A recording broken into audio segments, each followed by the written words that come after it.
Buenos días, hermanos y amigos de la Escuela Bíblica Virtual de la Iglesia Bautista de las Cruces. Les habla el hermano Daniel Pérez. Reciban todos un cordial saludo navideño, naturalmente, honrando la época, y un abrazo fraternal. Vamos a orar brevemente antes de empezar con la clase. Buenos días, Señor Jesús. Estamos contentos porque podemos orar y compartir nuevamente el estudio de tu santa palabra, o sea, la Biblia, con todos los que están conectados en esta hora.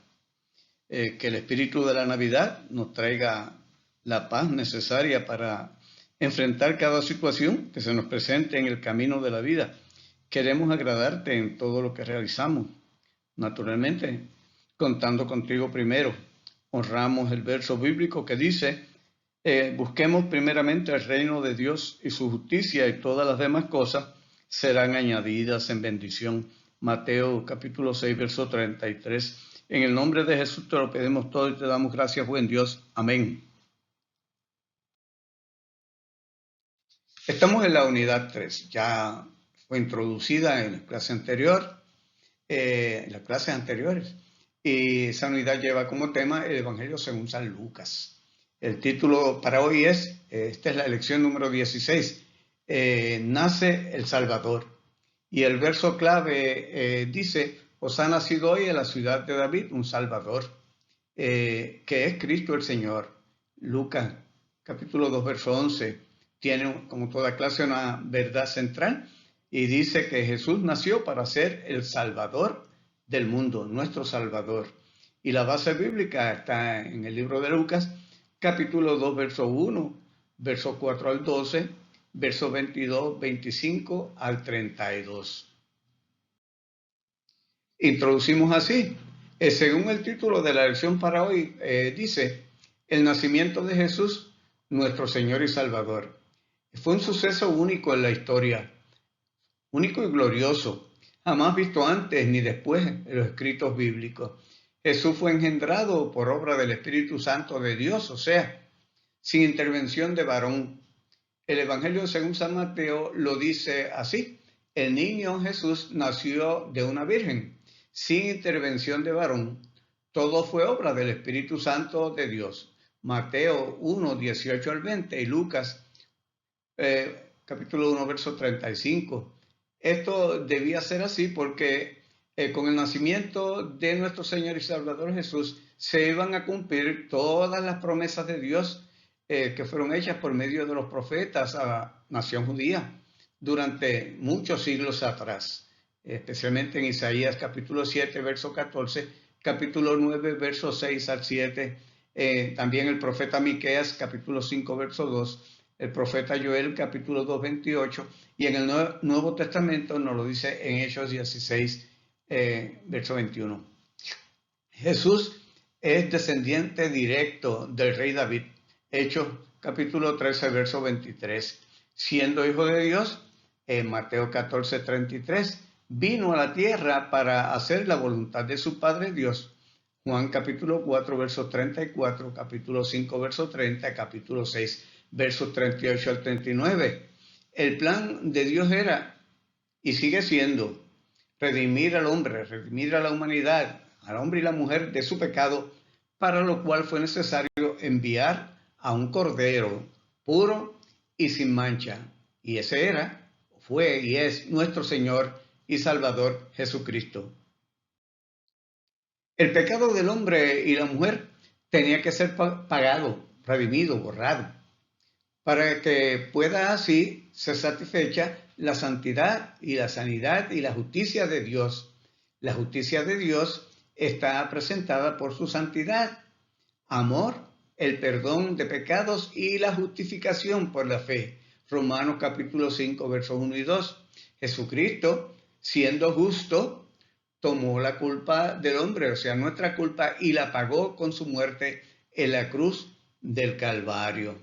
La razón por la cual Jesús fue engendrado por el Espíritu Santo fue debido a que si hubiera nacido por voluntad de varón, no sería justo santo y sin pecado, Salmo 51, verso 5.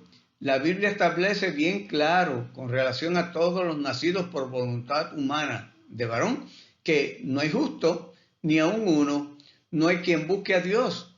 Todos se desviaron a una, se hicieron inútiles, no hay quien haga lo bueno, no hay ni siquiera uno. Sepulcro abierto es su garganta, con su lengua engaña, veneno de áspides, o sea, culebras y serpientes, hay en sus labios.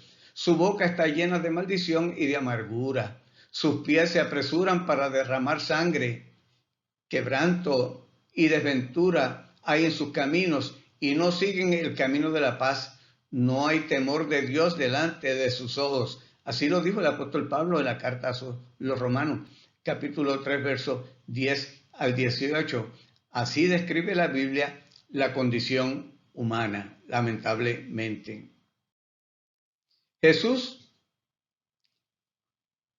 Cuando nació Jesús, nació la vida. Juan 14, verso 6. Con Jesús nace nuestra salvación y recibimos paz frente a la violencia, esperanza ante las desilusiones de los corazones de tantos. Nace el espíritu de fraternidad y de comunión frente al ego e individualismo personal. Y obtenemos la cercanía y compañía del Todopoderoso Dios para que nadie jamás se encuentre solo. Llega la armonía y la comunión para romper las barreras de la desunión, y lograremos vencer el amor sobre los odios y los rencores. Los cristianos, nosotros tenemos que hacer realidad la presencia de Dios en nuestro mundo. Es un regalo de amor que Jesús nos hace. Con su nacimiento nos llega una nueva luz, un nuevo estilo de vida que surge con su nacimiento. Nos convertimos en testigos ante nuestro mundo para hacerle llegar la verdadera alegría, para hacerle vivir esa nueva y profunda relación divina. Dejémonos transformar por su amor y por su vida para que en verdad tengamos un mundo mejor, un mundo donde todos nos amemos y seamos felices. Juan capítulo 13, verso 35. Jesucristo es nuestro líder por excelencia y el más grande de todos los tiempos, porque su legado, o sea, su herencia, algo que se transmite de padres a hijos, cambió la historia de la humanidad y seguirá vigente por siempre. Jesucristo es símbolo de grandeza, de amor, de entrega y de servicio. Jesucristo movió y mueve y moverá grandes multitudes hacia Él. Su obra no solamente traspasa las fronteras del mundo, y aún hoy siguen vigentes sus enseñanzas. El estilo de vida de Jesús ha sido tan trascendental, o sea, de gran importancia por sus probables conclusiones y consecuencias y resultados. Jesús, con su llegada al mundo, dividió la historia en un antes, AC, y un después, DC. Para muchos, Jesús fue polémico, se podría decir así, pues podía generar sentimientos tan opuestos como admiración y odio. Muchos lo admiraron y otros muchos lo odiaron, así fue. Sus enseñanzas se basaron siempre en la verdad, la obediencia, la honra y la adoración a Dios, su Padre. También su amor incondicional para con nosotros, para el prójimo. Levítico 19, versos 18.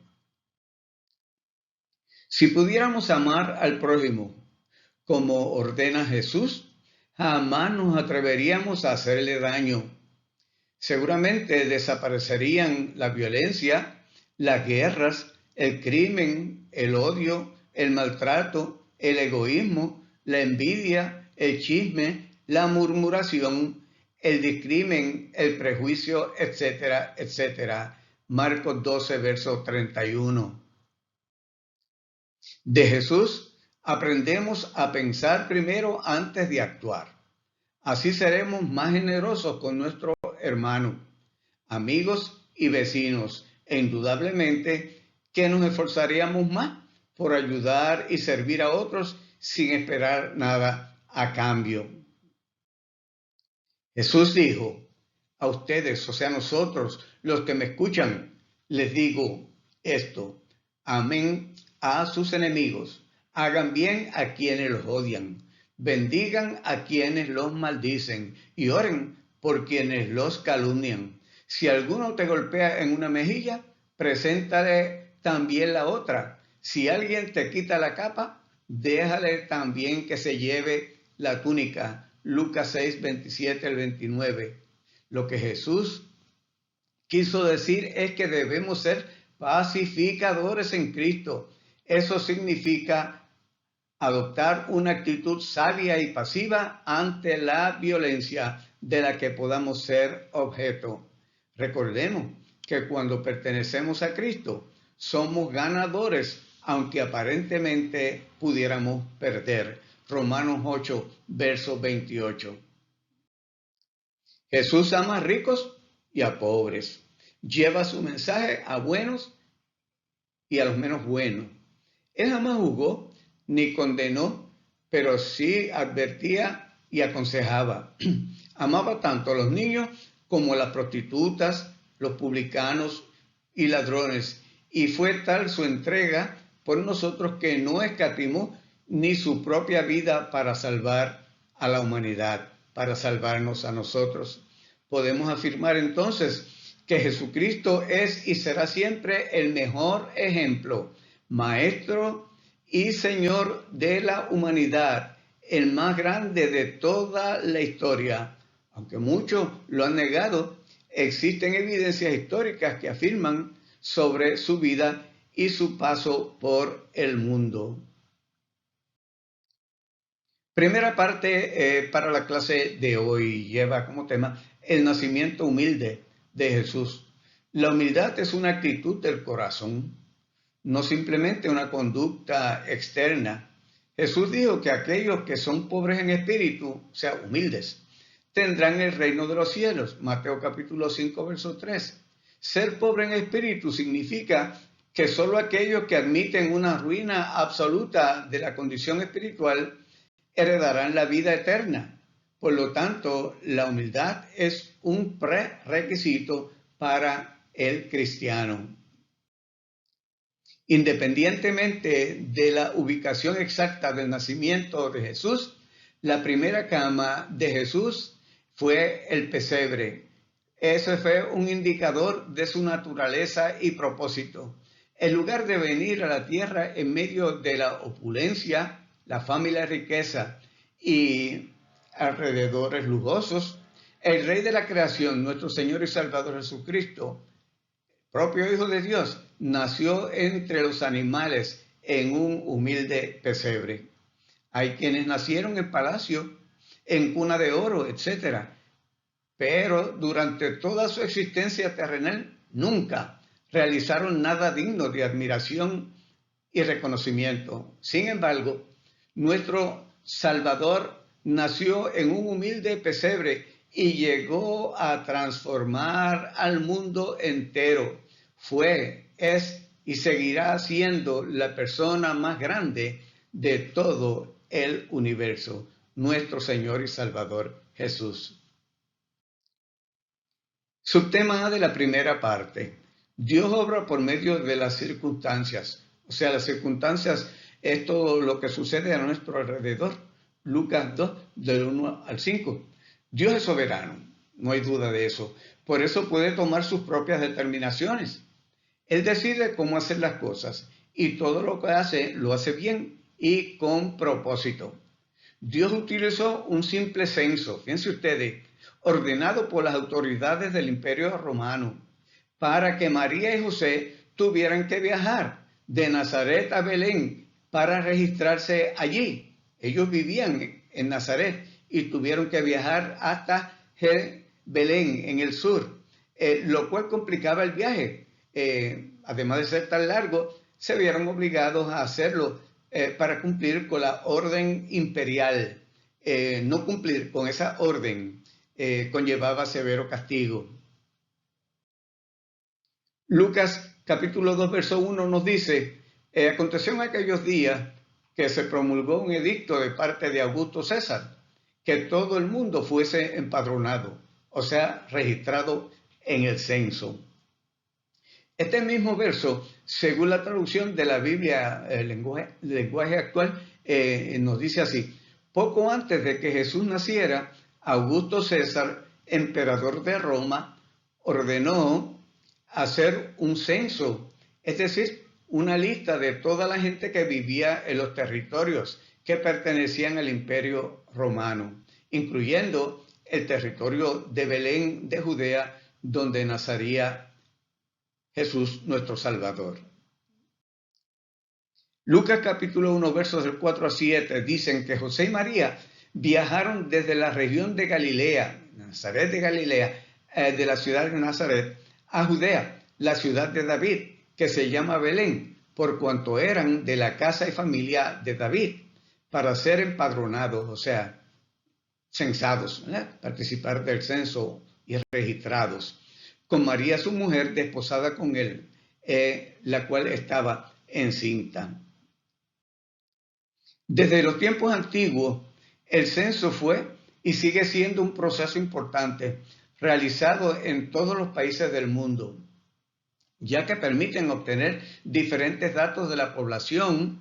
Gracias a los datos obtenidos de este proceso, o sea, del censo, se pueden planificar diferentes proyectos sociales que beneficien a la población, tales como, por ejemplo, la construcción de obras, inversión en los sectores públicos y mejorar los servicios de primera necesidad del pueblo. También se utilizan para elaborar el sistema de impuestos e ingresos, o sea, las rentas internas para el país o estado. En el caso de José y María, el censo requería que fueran a la ciudad de su nacimiento para registrarse. Ellos tendrían que recorrer alrededor de 160 kilómetros desde Nazaret, donde vivían, hasta Belén de Judea, la ciudad de David. Tomaba aproximadamente de 2 a 3 o más días, naturalmente, de viaje, y era un viaje lento, tomando en cuenta el que María estaba embarazada. Es sabio y oportuno el que Dios utilizara un censo ordenado por un gobernante pagano para que el rey de los reyes naciera en la ciudad de Belén, o sea, nuestro Señor y Salvador Jesucristo, el acontecimiento más glorioso de toda la historia universal. Jacob lo había profetizado muchos años atrás, que su hijo Judá, el cetro del rey, o sea, cetro, emblema de autoridad en las manos de Dios, permanecería en su herencia familiar, dentro del grupo familiar, por la eternidad. Génesis 49, verso 19, haciendo una marcada referencia a la gloria del Cristo, del Mesías, venidero muchos siglos después. Sin ni siquiera imaginarlo nadie, la orden del emperador romano sirvió para cumplir los propósitos de Dios, para que su Hijo amado Jesús viniera al mundo. Queda comprobado que Dios utiliza diversas formas y propósitos, también maneras, para cumplir su santa y perfecta voluntad en el mundo. Dios también usa nuestras circunstancias, sean buenas o menos buenas, para que su voluntad se cumpla en nuestras vidas, aunque nosotros no lo reconozcamos. Romanos capítulo 8, verso 28. Subtema B de la primera parte. El Rey de Reyes nació en un pesebre. Jesús. Lucas 2, 6 al 7. El pesebre o establo simboliza la naturaleza de Cristo, destacando la humildad y la sencillez en su forma humana. Jesucristo merecía nacer en la cuna más hermosa, con grandes lujos. Por el contrario, al nacer en un pesebre, demostró entender a las sociedades más pobres y necesitadas del mundo. Mateo 26, verso 11. El pueblo con más necesidades podía tener la certeza de que Jesús entiende el más profundo anhelo de su corazón. Además, así Jesús puede conocer desde su infancia las condiciones en la que los pobres viven, aunque muchos ven a Jesús como el que no tiene derechos por ser pobre e hijo de un humilde carpintero, o sea, de José, supuestamente. Jesús renunció a los privilegios de su divinidad al dejar su trono de gloria y venir a esta tierra y hacerse humano. Jamás podremos entender cómo y por qué Jesús, siendo la imagen del poderoso Dios viviente, nace en un pesebre humilde. Solamente Dios lo sabe, porque mis pensamientos, dijo Dios en un momento dado, porque mis pensamientos no son vuestros pensamientos, ni vuestros caminos mis caminos, dijo el eterno Dios. Como son más altos los cielos que la tierra, así son mis caminos más altos que vuestros caminos, y mis pensamientos más que vuestros pensamientos. Isaías capítulo 55, versos 8 y 9. Ese mismo verso en la Biblia, el lenguaje actual, lo dice así. Dios dijo, yo no pienso como ustedes piensan, ni actúo como ustedes actúan. Mis pensamientos y mis acciones están muy por encima de lo que ustedes piensan y hacen. Están más altos que los cielos. Les juro que así es. El establo solo era el inicio de una larga trayectoria por cumplir. No era el sitio adecuado para ver nacer a un bebé. Sin embargo, es un privilegio hoy en día conocer el hecho de que nuestro Salvador dejó todas las riquezas del cielo y se hizo pobre para que nosotros fuéramos ricos. Al morir en la cruz, se quedó en nuestros corazones. Jesús lo dejó todo por nosotros. No hubo lujos ni riquezas durante su estadía en la tierra, pero lo que sí hubo en él, en Jesús, fue una inmensa pasión por las almas. Tuvo cuidado de ellas, como un pastor que cuida de sus ovejas. Con su nacimiento, Jesús nos mostró que el lugar de donde venimos no define quiénes somos o no define quiénes somos. Cada persona tiene un propósito en la vida. Seamos como Jesús y no miremos las adversidades, más bien caminemos enfocados en llegar a la meta. Nosotros, los humanos, tendemos a hacer a Dios a nuestra propia imagen. Si reaccionamos de cierta manera, asumimos que Dios pensara y actuaría de la misma manera que nosotros. Pero Dios nos recuerda que existe y piensa a un nivel muy diferente. El razonamiento humano no puede comprender el proceso del pensamiento y raciocinio de Dios. Según el apóstol Pablo, las cosas de Dios se han de discernir espiritualmente, ver y entender, iluminados por el Espíritu Santo, a través del don del Espíritu Santo de Dios, 1 Corintios capítulo 2, verso 14. Aunque a veces sea difícil y quizá imposible para nosotros entender lo que Dios hace, lo cierto es que Dios gobierna por encima de todas las cosas y actúa de acuerdo a su plan perfecto, bueno y agradable en gran manera. Aunque no entendamos lo que Dios hace, basta con que por fe lo aceptemos como que todo es agradable y perfecto lo que Él hace para nosotros. En su encarnación, Jesús se despojó de su gloria celestial, de su autoridad suprema y divina, de su majestad, para cumplir los propósitos de su Padre Dios. Juan capítulo 17, verso 5 y Filipenses capítulo 2, verso 7.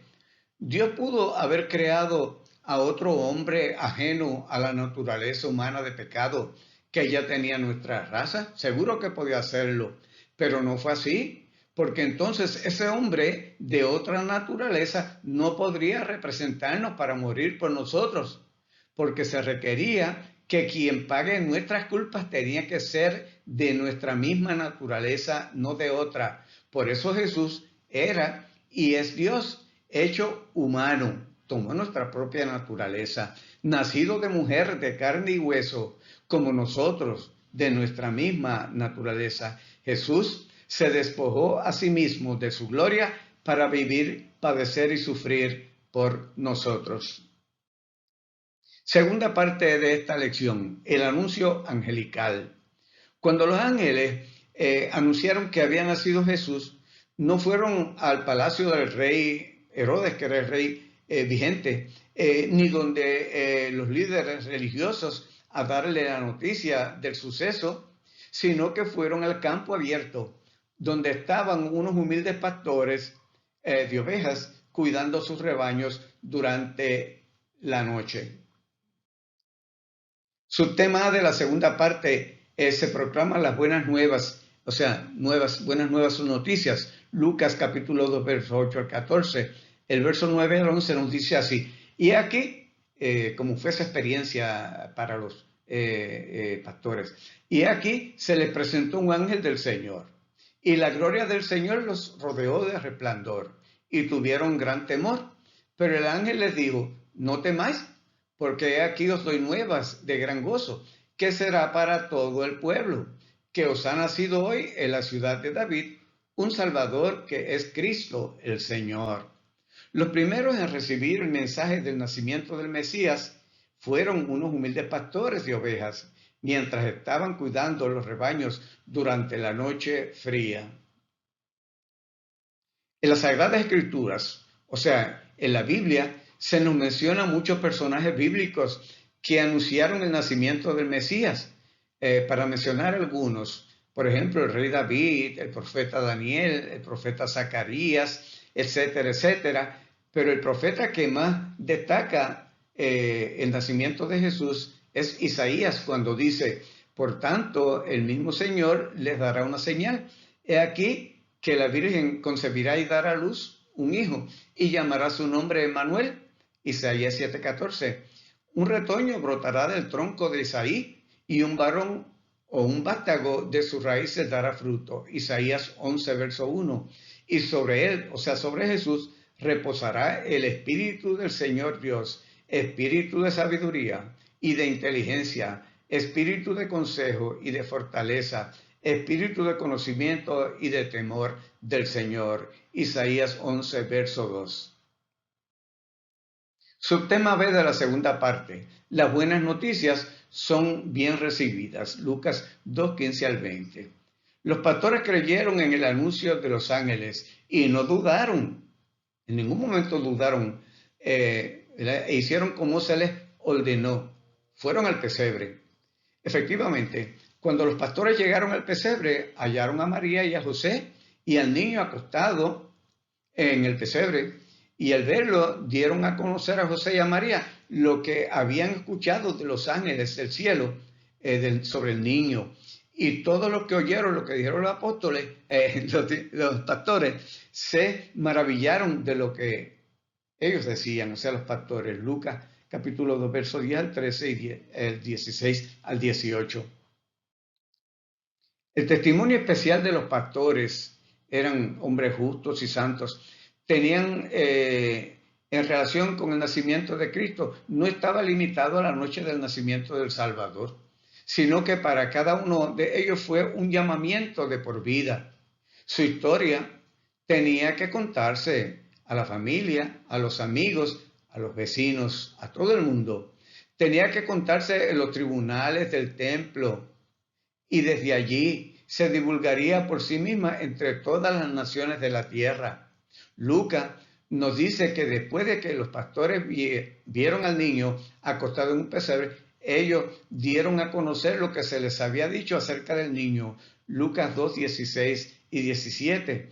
Esa fue la comisión del ángel que se presentó ante ellos en aquella noche santa, declarando: he aquí os doy nuevas de gran gozo, que serán para todo el pueblo, para todo el mundo. Lucas capítulo 2, verso 10. Los humildes pastores en ningún momento dudaron del anuncio que recibieron de los ángeles. Simplemente se dieron prisa para ir al pesebre de Belén, para alabar y glorificar al niño Mesías recién nacido. La alabanza apropiada por lo que Dios hace por nosotros debe ser siempre motivo de nuestro agradecimiento, en el caso nuestro, ¿no? Todos los seres humanos tenemos muchísimas cosas por las cuales debemos dar gracias a Dios. Por ser tan bueno con nosotros, e incluso muchas de ellas, de esas cosas que Dios hace por nosotros, no las merecemos. Puede llegar un momento en la vida en el cual nosotros nos sentimos un poco tristes por las cosas que nos sucedieron cuando estábamos esperando, ¿verdad? Esperando algo, pero debemos estar seguros de que a veces Dios nos quita lo bueno para darnos algo mejor.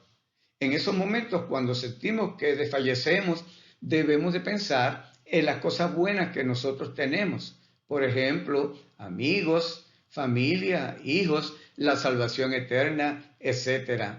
Eso puede o pudo hacerlo nuestro Creador, ¿verdad? Nuestro Dios.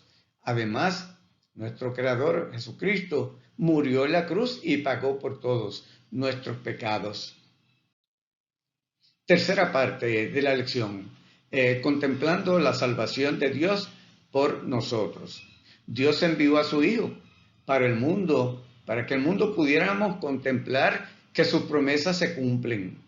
El mundo necesitaba a Jesús, alguien que fuera capaz de guiar a las naciones de la tierra, afectadas por las corrientes de maldad, de pecado, de egoísmo, de desesperación, de paz, de muerte, de seguridad para la gente y las naciones. Jesús vino a traernos un ambiente sano, santo, lleno de confianza y de buena voluntad. Jesús, al nacer en un pesebre en Belén de Judea, es manifestado al mundo. Nos dice así, ¿verdad? Aquel verbo fue hecho carne y habitó entre nosotros y vimos su gloria como la del unigénito del Padre, lleno de gracia y de verdad. Juan capítulo 1, verso 14. Ese es el plan de salvación provisto por Dios. Y en ninguna otra salvación, porque no hay otro nombre bajo el cielo dado a los hombres en quien podamos ser salvos. Solamente Jesucristo. Hechos capítulo 4, verso 12. Subtema de la tercera parte. Jesús es reconocido como el único y absoluto Salvador. Lucas capítulo 2, versos 21 al 35.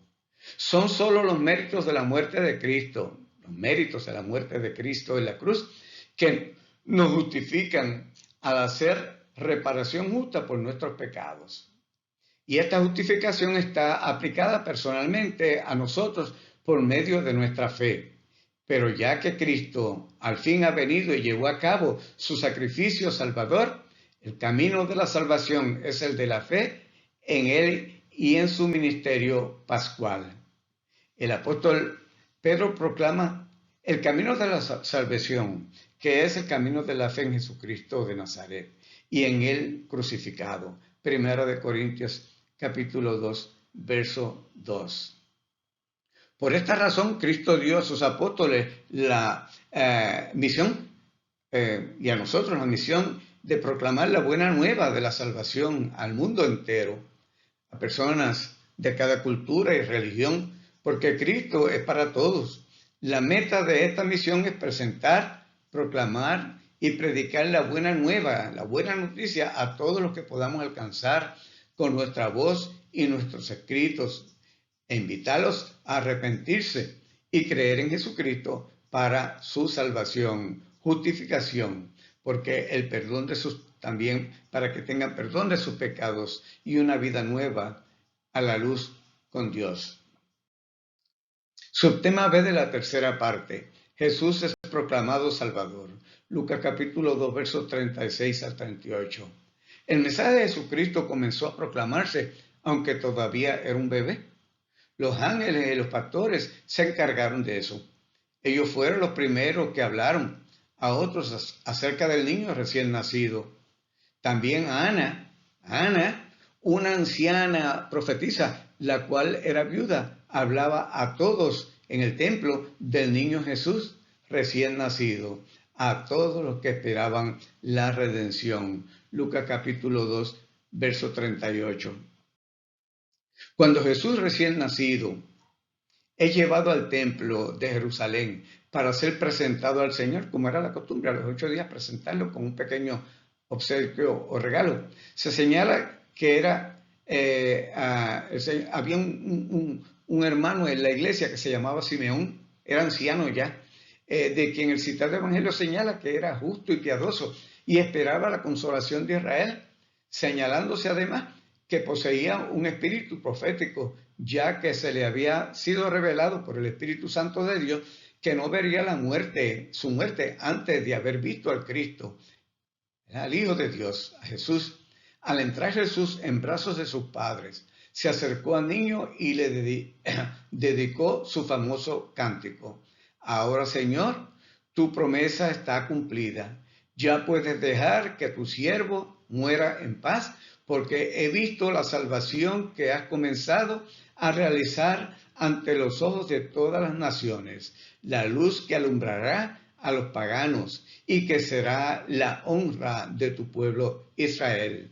Lucas capítulo 2, versos 29 al 32. El apóstol Pedro proclamó a sus contemporáneos: el camino de la salvación es el de la fe en Jesucristo de Nazaret y en el crucificado. Primera de Corintios capítulo 2, verso 2. Por esta razón Cristo dio a sus apóstoles la misión de proclamar esta buena nueva de la salvación al mundo entero, a personas de cada cultura y nación, porque Cristo es para todos.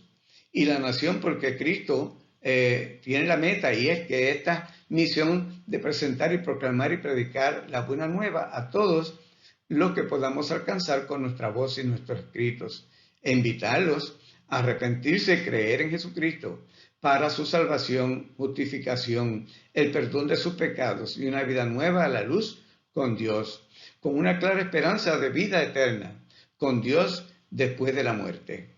Esto, pues, es la tarea principal de cada misionero, de cada cristiano. Marcos 16, 15 al 18. Conclusión. Algunas de las muchas razones por las cuales Dios envió a su Hijo al mundo fueron, solamente señalaré algunas. Número 1, si nuestra más grande necesidad hubiera sido el dinero, Dios hubiera mandado a un economista, a un banquero, etc. Si nuestra más grande necesidad hubiera sido el conocimiento, Dios hubiera mandado un educador, un científico, etc. Si nuestra más grande necesidad hubiera sido el entretenimiento, Dios hubiera enviado un artista, un payaso, etc. Pero como nuestra mayor necesidad era y sigue siendo la salvación de nuestras almas, Dios nos envió a su Hijo Jesucristo. Él, Jesucristo, es nuestro único Salvador personal. Juan capítulo 3, versos 16 y 17. La orden de Dios por medio del ángel Gabriel a María fue: le pondrás por nombre Jesús, porque Él salvará al mundo de pecados. Mateo capítulo 1, verso 21. Los cielos y la tierra se llenaron de la presencia de la gloria de Dios cuando Jesús nació. Él es nuestro Creador y Salvador, porque no hay otro nombre bajo el cielo dado a los hombres en que podamos ser salvos, solamente en Jesucristo. Hechos capítulo 4, verso 12. Aún los más grandes, los más poderosos, los más brillantes de la tierra deben postrarse bajo los pies de Jesús. Todo lo sujetaste bajo sus pies, porque en cuanto le sujetó todas las cosas, nada dejó que no sea sujeto a él. Pero todavía no vemos que todas las cosas le sean sujetas, mas lo serán cuando así Dios lo determine oportuno. Eso está en la carta del apóstol Pablo a los Hebreos capítulo 2, verso 8. El hombre natural, o sea nosotros, no puede comprender lo profundo de la mente de Dios que nos fue entregada en su palabra, o sea, la Biblia. No fue una materia externa la que creó al hombre, al universo, según la teoría de la evolución lo dice, sino que fue única y exclusivamente Jesucristo mismo. Primera de Corintios capítulo 2, verso 14. El apóstol Pablo nos dice: mas Dios muestra su amor para con nosotros en que siendo aún pecadores, Cristo murió por nosotros. Pues mucho más, estando ya justificados en su sangre, por Jesús seremos salvos de la ira venidera.